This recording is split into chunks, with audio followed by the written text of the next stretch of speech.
Hello student, welcome to my YouTube channel Arihant lecturer. जितने भी बच्चे क्लास 10th में, ये वीडियो उनके लिए सबसे ज़्यादा इंपॉर्टेंट है। प्यारे बच्चों, अगर आज की इस वीडियो को आप देख लेते हो तो आपका बोर्ड एग्जाम में 95% पक्का हो सकता है। ठीक है, ये है 2027 गणित का एक प्रतिदर्श प्रश्न पत्र। ठीक है, आप इसे गेस्ट पेपर, मॉडल पेपर कह सकते हो। बच्चा, अगर आपका सपना बोर्ड एग्जाम में 95% लाने का है तो ये सपना आपका पूरा हो सकता है। सबसे पहले आपको जो क्वेश्चन पेपर मिलेगा, ये पूरी सॉल्यूशन के साथ मैं आपको बताने वाला हूं, ताकि आपको ये पता चल सके कि बोर्ड एग्जाम में किस तरह के प्रश्न आते हैं, उस प्रश्न को हल कैसे करना है, कठिन प्रश्न पत्र बनेगा या सरल प्रश्न पत्र बनेगा, किस टाइप के क्वेश्चन बोर्ड एग्जाम में पूछे जाते हैं, कौन से चैप्टर इंपॉर्टेंट है, किस चैप्टर से कितने नंबर का पूछा जा रहा है गणित में क्वेश्चन। ठीक है, ये वीडियो आपके लिए एक बहुत इंपॉर्टेंट है और इस पूरे वीडियो को देखकर ही एग्जाम हॉल में आप अपने एग्जाम को देने जाना। बच्चा, अगर इस वीडियो को देख कर जाते हो तो आपकी वो 95% लाने से कोई नहीं रोक सकता। ठीक है, इसलिए मैं कहूंगा कि ये 2027 गणित का प्रति 10 प्रश्न पत्र ये काफ़ी इंपॉर्टेंट आपके लिए है। सबसे पहले क्वेश्चन पेपर एग्जाम हॉल में जाओगे तो मिलेगा इस तरह से। यहाँ पे आपको अपना 10 अंकों का जो रोल नंबर होता है उसे यहाँ पर आप लिख लेना। ठीक है, अब इसके बाद यहाँ पर आपका जो भी नेम होगा, यहाँ पे आप अपने नेम को अच्छी तरीके से भर लेना। ये दो काम आपको करना है क्वेश्चन पेपर में। ठीक है, इसके बाद जो समय होगा बच्चा, मैथ को हल करने के लिए टोटल 3 घंटे का समय मिलेगा और 15 मिनट का समय इस पेपर को पढ़ने के लिए दिया जाएगा। पूर्णांक जो होगा वो टोटल 70 का होगा, प्लस 30 नंबर आपको विद्यालय की तरफ से दिए जाएंगे। ठीक है बच्चा, ये पेपर आपके लिए बहुत बहुत महत्वपूर्ण है। सबसे पहले आप सभी लोग वीडियो को लाइक कर दीजिए। यहाँ पर जब क्वेश्चन पेपर आप देखोगे तो यहाँ पर शुरू में ही लिख रखा है कि प्रारंभ के 15 मिनट परीक्षार्थियों को प्रश्न पत्र पढ़ने के लिए निर्धारित है। अब इसके बाद कुछ बच्चे यहाँ पे निर्देश दे दिया गया है, इस निर्देश को पढ़ना बेहद इंपॉर्टेंट है। जैसे यहाँ पर दे रखा है कि सभी प्रश्न आपको करना अनिवार्य है, इस क्वेश्चन पेपर में आए हुए सभी प्रश्न आपको हल करने हैं। एंड दूसरा है कि इस प्रश्न पत्र के अ और ब दो खंड आपको देखने को मिलेंगे। ठीक है, अब यहाँ पर दे रखा है कि खंड अ में आपको 1 अंक की 20 बहुविकल्पीय प्रश्न है, जिनका उत्तर आपको ओएमआर उत्तर पत्रक पे नीले अथवा काले बॉल पॉइंट कलम से सही विकल्प वाले गोले को पूर्ण रूप से आपको काला या चिन्हित करना है। नेक्स्ट यहाँ पर दे रखा है कि ओएमआर उत्तर पत्रक पे उत्तर अंकित किए जाने के पश्चात उसे काटे नहीं, इरेजर, व्हाइटनर आदि का प्रयोग आपको नहीं करना है। एंड यहाँ पे नेक्स्ट दे रखा है कि खंड ब में आपको 50 अंक के वर्णनात्मक टाइप के प्रश्न देखने को मिलेंगे।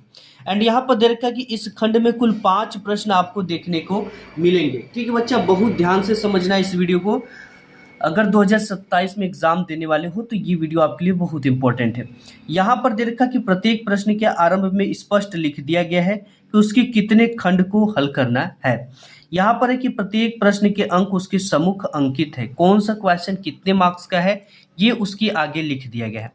एंड यहाँ पर नेक्स्ट है कि प्रथम प्रश्न से आरंभ कीजिए और अंतिम प्रश्न तक करते जाइए, जो प्रश्न ना आता हो उस पर आपको समय कदापि नष्ट नहीं करना है। यहाँ पे नेक्स्ट दे रखा है कि यदि रफ कार्य के लिए स्थान अपेक्षित है तो उत्तर पुस्तिका के बाएं पृष्ठ पर कीजिए और उसे काट दीजिए, उस पृष्ठ पर कोई भी हल ना कीजिए।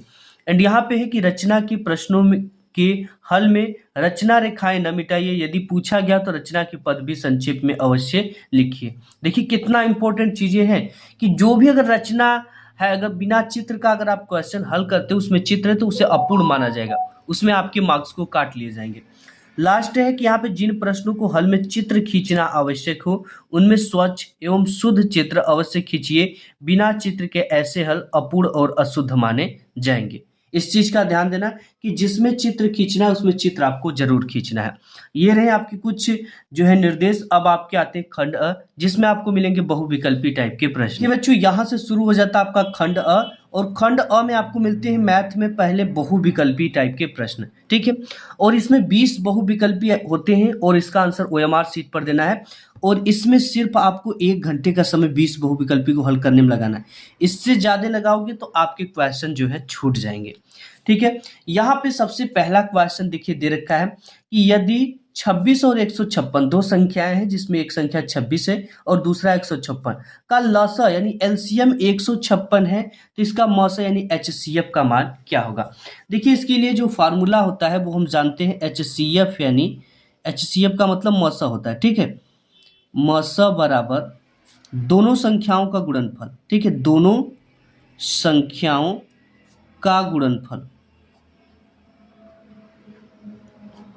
ये होता है दोनों संख्याओं का गुणनफल, बट्टे में होता है लसा, ठीक है, बट्टे में क्या होता है लसा। अब देखिए यहां पर दो संख्याएं हमको मिल गई, पहला 126 और दूसरा 156। तो यहां पर लिखेंगे यानी मौसा बराबर एक संख्या क्या है 26 है, गुणित दूसरी संख्या 156 है, बटे में लसा कितना है, लसा 156 दे रखा है, 156 से 156 कटा, बचा क्या आपके पास 26। तो इसका जो आंसर होगा वो 26 वाला करेक्ट होगा, ऑप्शन ए करेक्ट हो जाएगा। ठीक है, ऐसे ही लगाना है, इसमें बहुत ज़्यादा समय नहीं देना, शॉर्टकट में तो थोड़ा डिटेल्स आपको बता दिया। ठीक है, आप ये सब नहीं लिखोगे फार्मूला, सीधा 26 गुणित 156 बटे 56, 56 से 56 काटकर 26 लिख देंगे। 1 मिनट से कम समय देना है एक क्वेश्चन में। ठीक है, यहाँ पे दूसरा दे रखा है कि निम्नलिखित में से कौन सा सह अभाज्य संख्याओं का एक युग्म है। अब इसमें क्या होता है कि जैसे हम भाग देंगे, भाग देने पर पूरी की पूरी संख्या कट जाए और लास्ट में एक बचे, वो संख्या अभाज्य है। ठीक है, जैसे इसमें 18 और 25 है, इसमें दीजिए, देखिए इसका हम मौसा निकालेंगे 18 का, तो ये हो जाएगा 2 नवा 18, फिर 3 से 3 3 9, फिर 3 एकम 3, एक आ गया ना, तो ये है सहभाज्य। 25 को देखते हैं, 25 को हम निकालेंगे 5 से, तो ये हो जाएगा 5 पचे 25, 5 एकम 5, एक आ गया। ये दोनों क्या है सह अभाज्य संख्याएं हैं, ऑप्शन सी आपका करेक्ट हो जाएगा। इसमें नहीं आएगा, इसमें भी नहीं आएगा, इसमें भी नहीं आएगा, लेकिन इन दोनों में अगर एक बचता है तो ये संख्याएं क्या है सह अभाज्य संख्याओं का एक युग्म है। ठीक है, अब इसके बाद तीसरा यहाँ पर दे रखा है कि बिंदुओं 5,0 और -12,0 के बीच की दूरी क्या होगी। ठीक है, देखिए इसमें दूरी का एक फार्मूला होता है बच्चा, सबसे मेन और इम्पोर्टेंट फार्मूला होता है। यहाँ पर देखिए मैं बताता हूँ, d बराबर होता है अंडर रूट, ठीक है, x1 minus x2 minus x1 का whole square, x2 minus x1 का whole square plus y2 minus y1 का होल स्क्वायर, ये होता है। ठीक है, अब इसी सूत्र पर इसको रखना, कैसे रखना ये चीजें मैं आपको बताता हूँ। फार्मूला पता हो गया कि ये होता है। ठीक है, और यहाँ पर दो बिंदु हमको दे रखा 5,0 और -12,0, तो यहाँ पर हमको इसको लिख देंगे 5,0 और यहाँ पर है -12,0, दो बिंदु हैं, ये हो गया आपका x1 और ये हो गया आपका y1, ये हो गया आपका x2 और ये हो गया आपका y2, हो गया।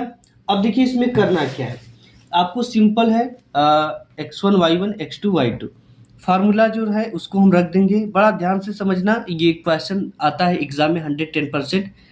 ठीक है, तो ये हो जाएगा आपका जो फार्मूला हो जाएगा, फार्मूला के रिगार्डिंग x2 माइनस x1 का whole square plus y2 minus y1 का होल स्क्वायर। अब यहाँ पर बच्चा x सभी की वैल्यू रख देंगे, तो यहाँ पर x2 की वैल्यू क्या है -12 है, तो यहाँ पर रख देंगे -12। x1 की वैल्यू क्या है, यहाँ पे है 5 है, तो रख देंगे माइनस का, माइनस चिन्ह है तो -5 का होल स्क्वायर प्लस यहाँ पे y2 की वैल्यू क्या है 0, तो यहाँ पे रख देंगे 0 माइनस y1 की वैल्यू क्या है 0, यहाँ पे 0 का होल स्क्वायर, तो 0 का 0 करेंगे तो 0 ही आ जाएगा। ठीक है, अब इसके बाद यहाँ पर देखिए 12 और 5 को ऐड करेंगे, डबल माइनस चिन्ह है तो ये हो जाएगा -17 का होल स्क्वायर। 17 का जब आप वर्ग करोगे ना तो ये आ जाएगा आपका प्लस का 289, यही आता है 17 का वर्ग, यही होगा ना 289। अब यहाँ पर जब 17 का वर्ग 289 होगा तो 289 का जो वर्ग होता है अंडर रूट में निकालोगे तो केवल 17 होता है प्लस का। ऑप्शन देखते हैं 17 केवल आएगा आपका, ऑप्शन नंबर ए आपका करेक्ट हो जाएगा 17। अब इसके बाद दे रखा है कि वह छोटी से छोटी संख्या जिसको 35 और 56 और 91 से विभाजित करने पर प्रत्येक दशा में 7 शेषफल प्राप्त होना चाहिए। इसमें से कोई एक ऐसी संख्या प्राप्त करना है जिसे अंतिम में 7 प्राप्त हो, ये बहुत इंपॉर्टेंट है। ठीक है, तो यहाँ पर 7 यहाँ पर दिख रहा है, देखते हैं इसमें भाग देकर। सबसे पहले आपको भाग देना है, इसमें छोटी संख्या 35 है तो 35 से ही भाग दे दीजिए। यहाँ पर है 3647, ठीक है, 3647 में 35 से भाग दे देंगे, एक बार में जाएगा 35 एकम 35, यहाँ से 6 में से 5 गया, एक फिर उतरेगा 4, ये नहीं जाएगा। ठीक है, यहाँ पर हम क्या कर लेंगे, एक 0 बढ़ा लेंगे और एक संख्या यहाँ पर उतार लेंगे 47। अब 35 दूना 70, चौके 140, ठीक है, 140 और यहाँ पर बच गया 7 शेषफल। देखो यहाँ पर 7 शेषफल बच रहा है, सभी में बचेगा, 56 से भी करेंगे, 91 से भी करेंगे, तो यहाँ पर ऑप्शन नंबर सी आपका करेक्ट हो जाएगा। इसमें सिर्फ और सिर्फ सभी जितने संख्या है ना, सभी का भाग देकर देखना होता है, तो आपको पता चल जाएगा कि इसमें क्या शेषफल प्राप्त हो रहा है। सभी का, इस 56 का भी देकर देखेंगे, 91 का भी देकर देखेंगे। इसके बाद यहाँ पर नेक्स्ट दे रखा बच्चा 5वां कि 8 के प्रथम 15 गुणजों का योगफल क्या होगा। यहाँ पर बड़ा इंपॉर्टेंट सवाल है और ये आपका जो है एग्जाम में आता है। इसको देखिए हल कैसे करेंगे।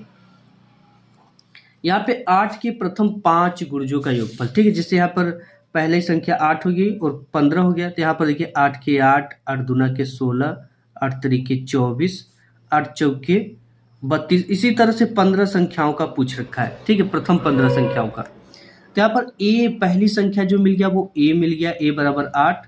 अब इसका सार्वंतर 16 में से 8 घटाएंगे तो इसमें अंतर कितना, सभी 24 में से 16 जाएगा, 8 बचेगा, 32 में से 24 जाएगा, 8, यानी डी बराबर आपका 8। यानी संख्या कितनी है पदों की, n बराबर 15 है, ठीक है, 15 तक हमसे पूछ रखा है। कोई भी दिक्कत नहीं होगा आपको सवाल में, ठीक है, इतना हमको मिल गया। अब इसके हमको सिर्फ और सिर्फ सूत्र को लगा देना है।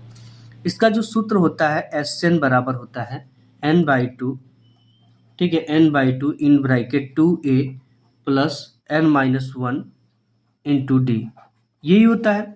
अब इसके बाद इसको क्या करेंगे, Sn का मतलब S15 होगा, S15 n बराबर कितना वैल्यू 15, 15/2, यहाँ पे इन ब्रैकेट 2 गुणित a की वैल्यू कितना है 8 है, तो 8 प्लस n की वैल्यू 15 है तो 15 -1 इंटू डी की वैल्यू कितना है, सार्वंतर 8 है तो यहाँ पर 8 रख देंगे, ठीक है।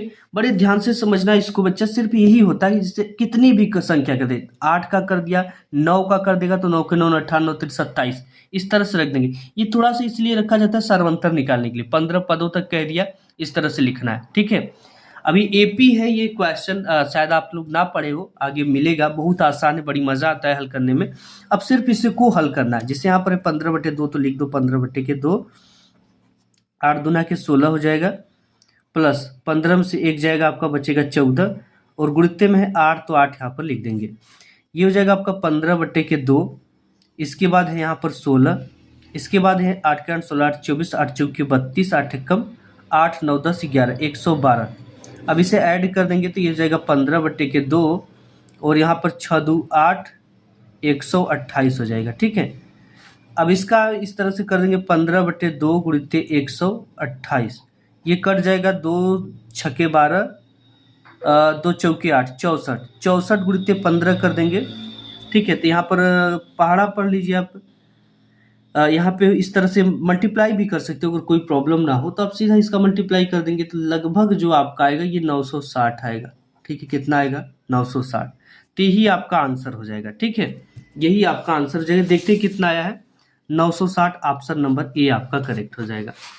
इसके बाद देखिए छठा नंबर क्वेश्चन दे रखा, बहुत ईजी क्वेश्चन। यदि द्विघात समीकरण x² + 2x - p का एक मूल -2 हो तो p का मान ज्ञात कीजिए। इसमें दो ही मूल है, एक p है और एक x है, तो इसमें एक मूल का मान यानी x का दे दिया और हमसे p का पूछ रखा है, सिंपल सा बात है।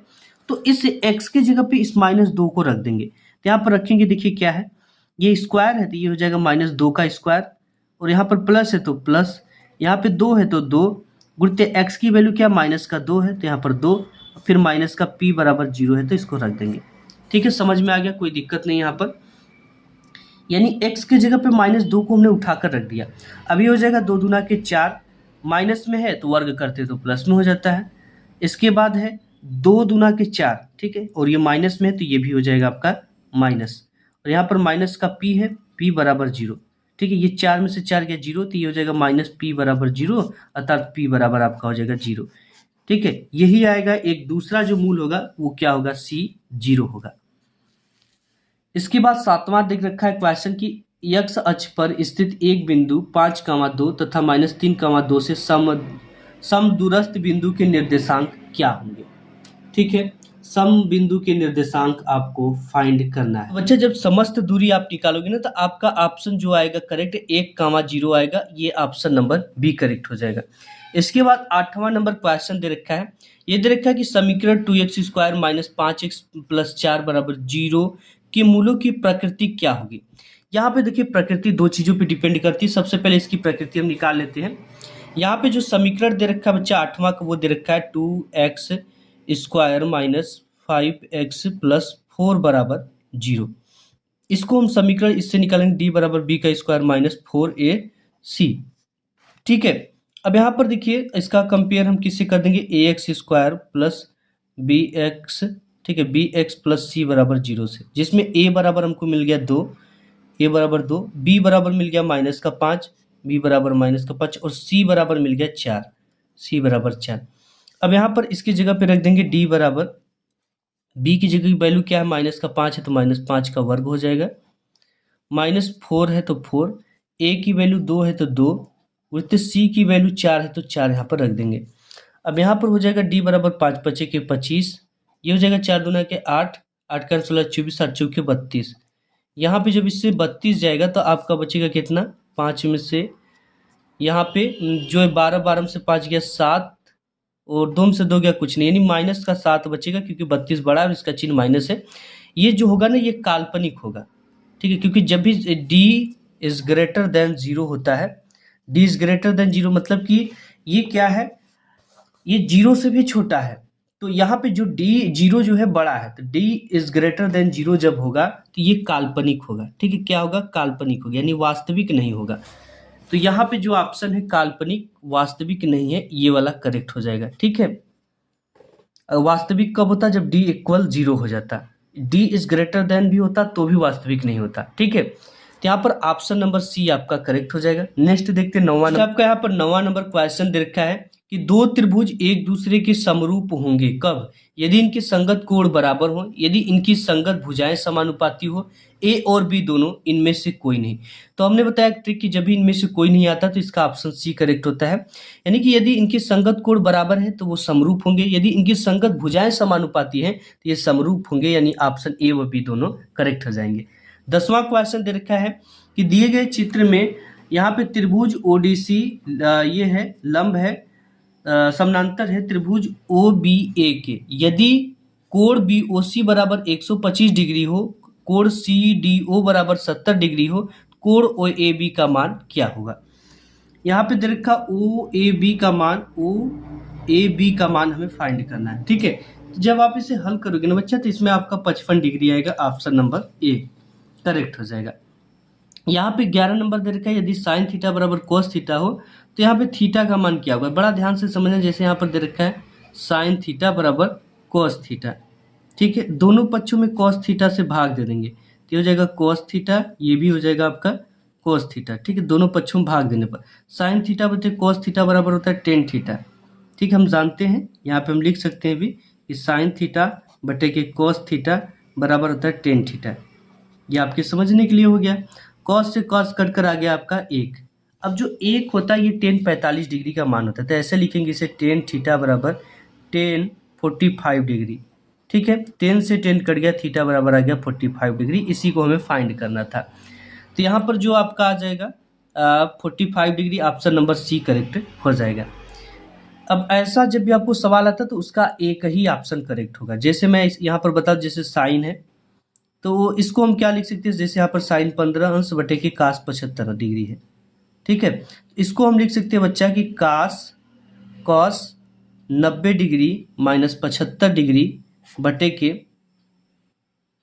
ठीक है, ऐसे नहीं, इसको ऐसे नहीं लिखेंगे। यहाँ पर मैं देखिए बच्चे, यहाँ पर हम जानते हैं कि साइन 90 अंश माइनस थीटा बराबर क्या होता है, साइन 90 अंश माइनस थीटा बराबर हो जाता है कॉस थीटा, होता है ना। इसी तरह से इसको भी हल करेंगे। यहाँ पे जैसे यहाँ पर है साइन 15 डिग्री, तो साइन इसको क्या लिख सकते हैं 90 माइनस 75, तभी तो हमारा 15 बचेगा, 90 में से 75 गया 15, और नीचे में क्या है कास 75 डिग्री है। ठीक है, कॉस 75 डिग्री। अब यहाँ पे साइन 90 माइनस थीटा बराबर क्या हो जाएगा, कॉस थीटा हो जाएगा। थीटा की जगह पे यहाँ पे क्या है 75 डिग्री, तो लिख देंगे 75 डिग्री, और नीचे क्या है 75 अंश है तो 75 अंश यहाँ पर लिख देंगे, इससे कट कर आ जाएगा आपका 1। ठीक है, समझ में आ गया। सबने बताया कि साइन 90 माइनस थीटा बराबर कॉस थीटा होता है, और इसमें होता है, यहाँ पर भी लिख दिया हमने साइन 90 अंश माइनस थीटा, थीटा की जगह पे क्या है 75 डिग्री, तो यहाँ पे कॉस थीटा की जगह क्या लिख देंगे 75, नीचे है 75, कट कर आ जाएगा आपका 1। ठीक है, तो इसका जो ऑप्शन करेक्ट होगा बच्चा वो ऑप्शन ए वाला आपका करेक्ट हो जाएगा 1। इसके बाद यहाँ पर दे रखा है 13 नंबर क्वेश्चन। ये दे रखा है कि यदि sine theta minus cos theta बराबर 0 हो तो sine square 4 theta cos square 4 theta का मान क्या होगा। सबसे मेन चीज़ तो आपको वही करना है, सबसे पहले जो हमने किया यहाँ पर sine theta minus cos theta बराबर दे रखा है 0। ठीक है, कॉस थीटा को उस पार ले जाएंगे बराबर के तो प्लस हो जाएगा, तो हो जाएगा आपका साइन थीटा बराबर कॉस थीटा हो गया। अब इसमें भी वही करेंगे, दोनों पक्षों में कॉस थीटा से भाग दे देंगे, यहाँ पर भी दे दिया। ठीक है, ये हो जाएगा आपका टेन थीटा और ये हो जाएगा आपका 1। तो हमने बताया कि ये इसका एक जो होता है 10 45 डिग्री का मान होता है, तो यहाँ पर अगर हम लिखे तो ये हो जाएगा आपका टेन थीटा बराबर 10 45 डिग्री। ये होगा कि नहीं होगा।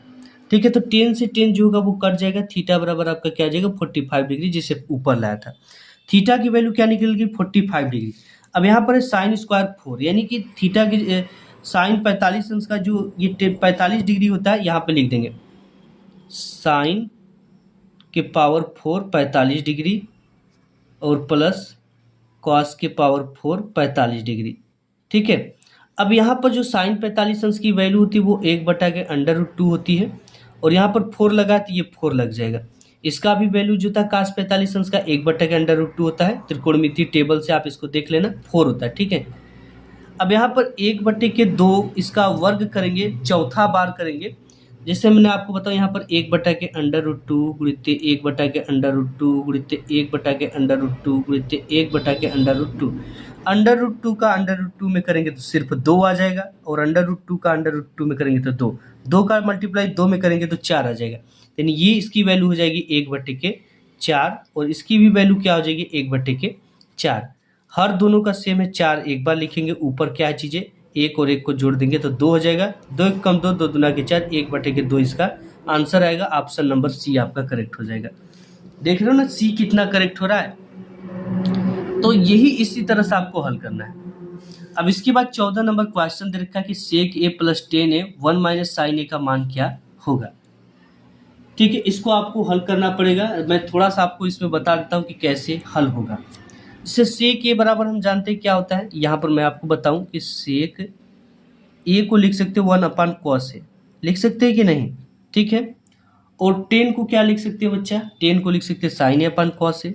ठीक है, यहाँ पर लिख सकते हैं टेन थीटा या टेन ए बराबर sign A upon cos A, ये लिख सकते हैं। इसके जगह पे लिखकर आप हल कर दीजिए, और इनटू में क्या 1 माइनस साइन ए है। बड़ा ध्यान से समझना और बड़ी मज़ेदार सवाल है। ठीक है, इन सब चीज़ों को समझ लोगे ना तो एग्जाम में काफ़ी मज़े आते हैं।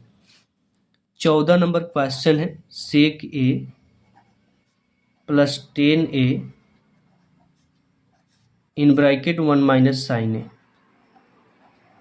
ठीक है, यहाँ पर सवाल हमने लिख दिया, हमने सेक की वैल्यू क्या लिख दिया 1/cos ए, तो लिख देंगे 1/cos ए प्लस टेन का क्या वैल्यू होता है साइन ए/cos ए, होता है ना। अब इसके बाद यहाँ पर है 1 माइनस साइन ए। अब देखिए कॉस कास दोनों में है, तो जब भी हर सेम होता है ना तो इसको एक बार लिख देते हैं कॉस ए, ऊपर क्या है 1 प्लस साइन ए है, 1 प्लस साइन ए, और यहाँ पर ब्रैकेट में क्या है 1 माइनस साइन ए है, 1 माइनस साइन ए। अब एक सूत्र हमने पढ़ा था बचपन में अपने कि ए का स्क्वायर माइनस बी का स्क्वायर बराबर होता है पहले कोष्टक में ए प्लस बी, दूसरे कोष्टक में ए माइनस बी।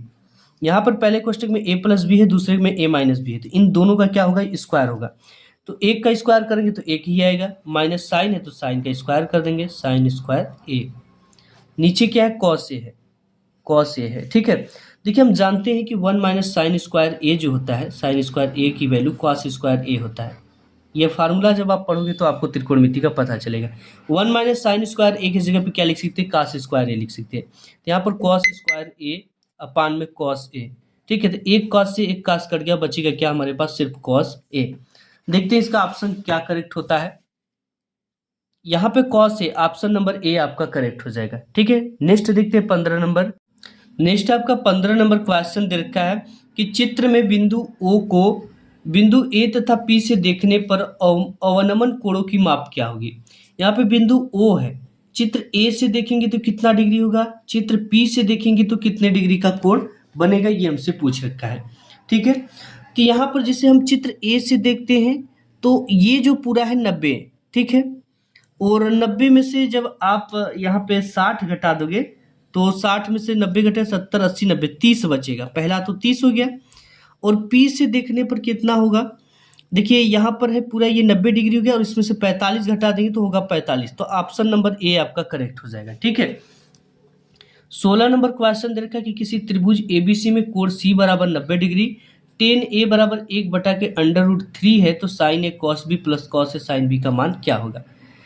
अब यहाँ पर देखिए टेन ए का वैल्यू दे रखा है 1/3, ठीक है, 1 का अंडर रूट हम जानते हैं लाल बटे के कक्का, ये होता है टेन का, तो लंब बटे हो गया कर्ण, तो यहाँ पर एक त्रिभुज बना देंगे, लंब की वैल्यू 1, कर्ण की वैल्यू √3।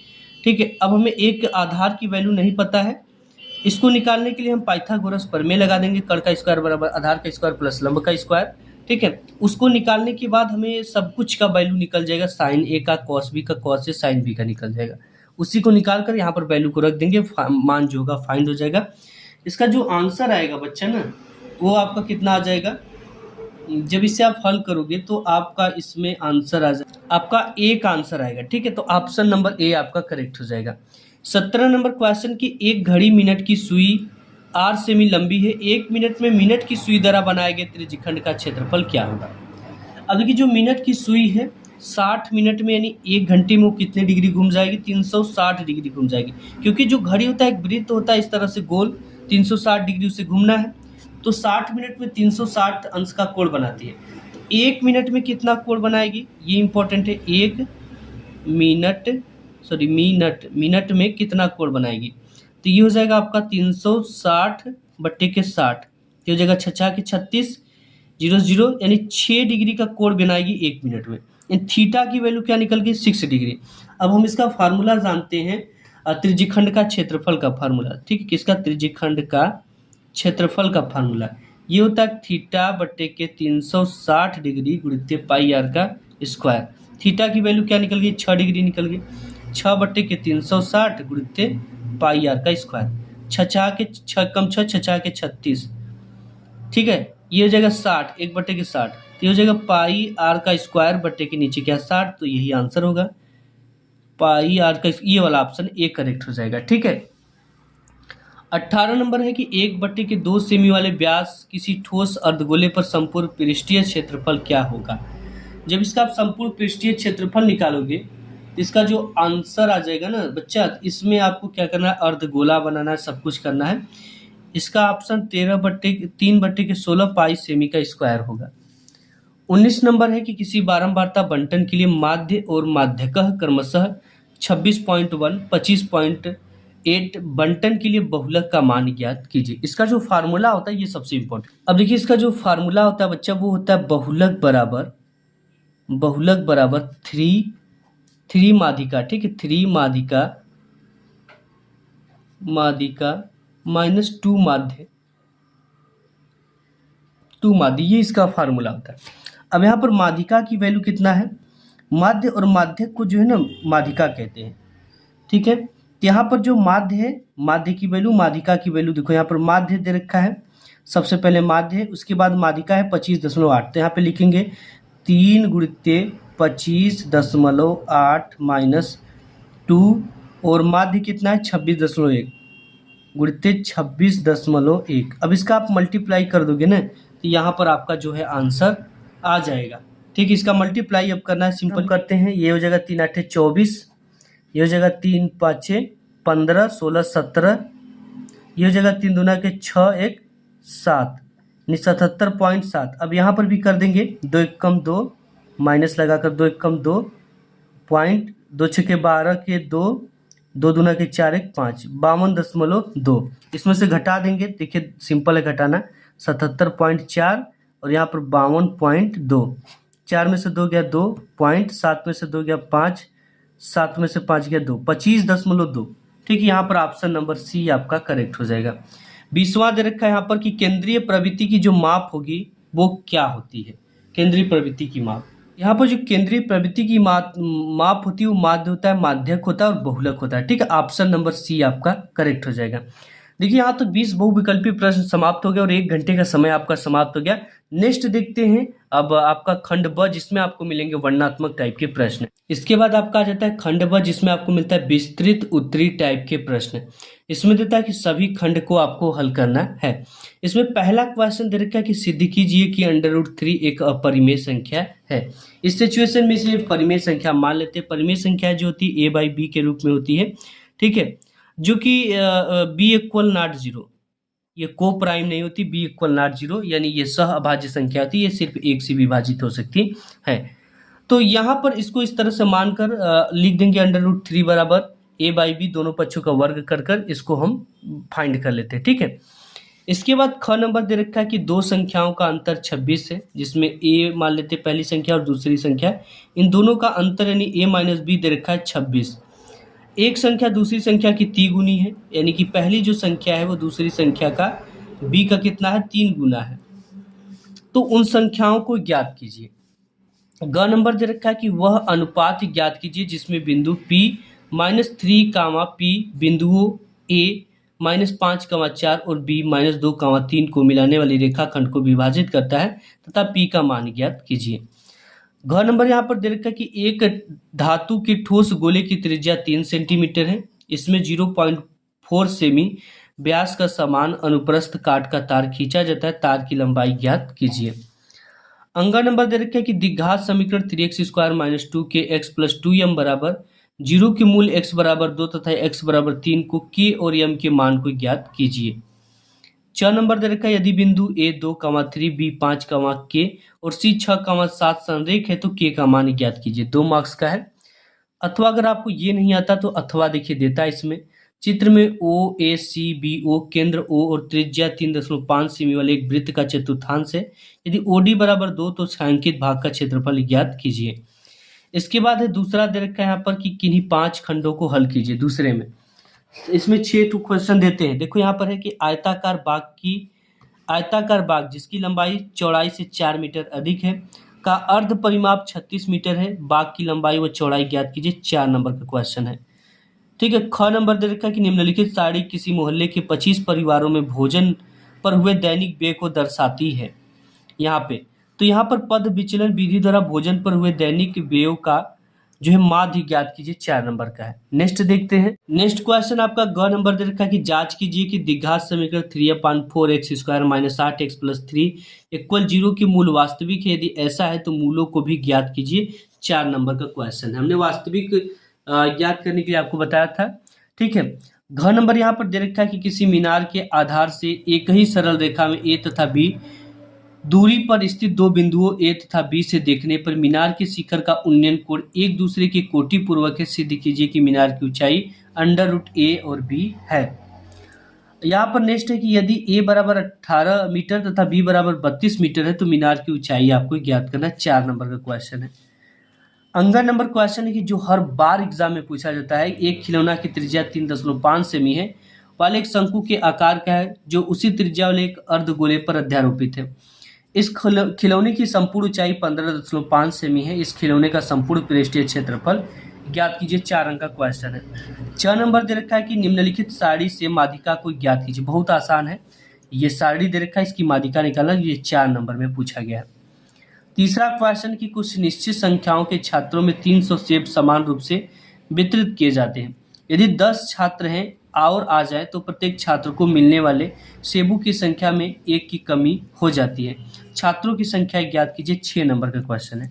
अगर आपको नहीं आता तो ये आसान वाला क्वेश्चन कर लेना कि समीकरण 1/के x + 4 - 1/x - 7 = 11/13 x = 0 - 4 7 को हल कीजिए। ये भी 6 नंबर का है। नेक्स्ट देखते हैं। नेक्स्ट आपका चौथा नंबर क्वेश्चन है कि निम्नलिखित आवृत्तियों के वितरण का माध्य 62.8 है तो और सभी आवृत्तियों का योग 50 है तो लुप्त आवृत्तियां ज्ञात कीजिए। यहाँ पर ये लुप्त आवृत्तियां हैं, इनको आपको फाइंड करना है। अथवा अगर आप ये नहीं कर सकते तो आसान वाला त्रिकोणमिति कर लेना। सिद्ध कीजिए कि tan θ + sec θ - 1 tan θ - sec θ + 1 = 1 - sin A/cos A। ये 6 नंबर का आया हुआ है, इसे भी कर सकते हो। ठीक है, यहाँ पे है कि पांचवा, यदि समबाहु त्रिभुज के दो निर्देशांक क्रमशः a बराबर 3,0 b बराबर 6,0 हो तो तीसरा निर्देशांक ज्ञात कीजिए। 6 नंबर के क्वेश्चन। अथवा अगर आपको ये नहीं आता तो आप इसे भी हल कर सकते हो कि त्रिभुज एबीसी की भुजाओं के मध्य बिंदु के निर्देशांक क्रमशः 3,4 8,9 6,7 हो तो त्रिभुज के तीनों निर्देशांक को ज्ञात कीजिए। ये 6 मार्क्स के क्वेश्चन, ठीक है, आता है। तो ये रही आपकी पूरी मैथ। आपको पूरी आइडिया लग गया कि किस टाइप के क्वेश्चन आ रहे हैं, कौन से चैप्टर इंपॉर्टेंट है, किस क्वेश्चन से कितने नंबर के पूछे जा रहे हैं। ठीक है, वीडियो पसंद आए तो लाइक करना, अपने दोस्त यार में शेयर करना। मिलूंगा एक नेक्स्ट वीडियो में, तब तक के लिए धन्यवाद।